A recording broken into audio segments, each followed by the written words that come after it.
Chain, আমার chain কোথায় গেল?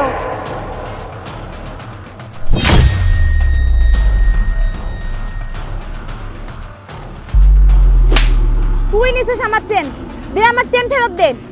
না, আমি চেন নিইনি ম্যাডাম, আমি চেন নিই নাই।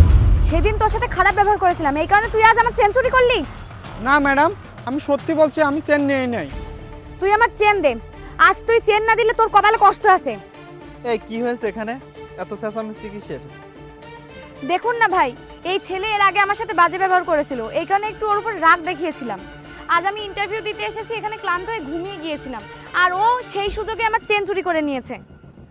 এই ভালোই ভালো চেনটা দিয়ে দে, না হলে কিন্তু পুলিশে দেবো। না ভাই, আপনি বিশ্বাস করেন আমি ওনার চেন নিই নাই। এই তুই ছাড়া কে নেবে?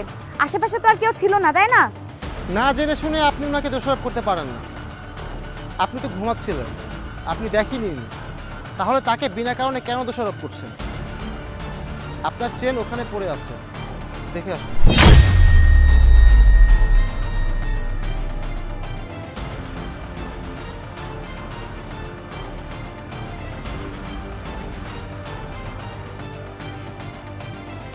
ধন্যবাদ ভাই, কিন্তু ওখানে চেন গেল কিভাবে?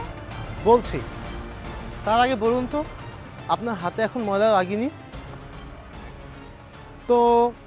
মনে করে দেখুন তো।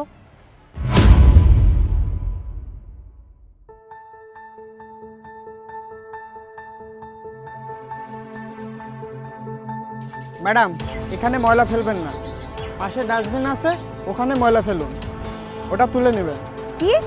আমি ময়লা তুলে নেব? এই ফকিন্নির বাচ্চা, বেশি কথা না বলে এখান থেকে যা, আমি কোনো ময়লা তুলবো না। কেন আপু, আমরা মানুষ না? আমরা কি ময়লা তুলি না? এখানে ময়লা ফেলা নিষেধ, আপনাকে তুলতে হবে।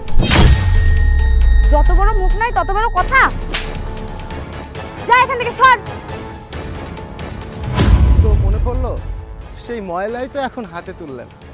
শুনুন, আজ ইচ্ছা করলেই এই ছেলেটা আপনার চেন চুরি করে নিতে পারত। সেদিনকার ব্যবহারটা আমি তো পুরোপুরি দেখেছিলাম, যার কারণে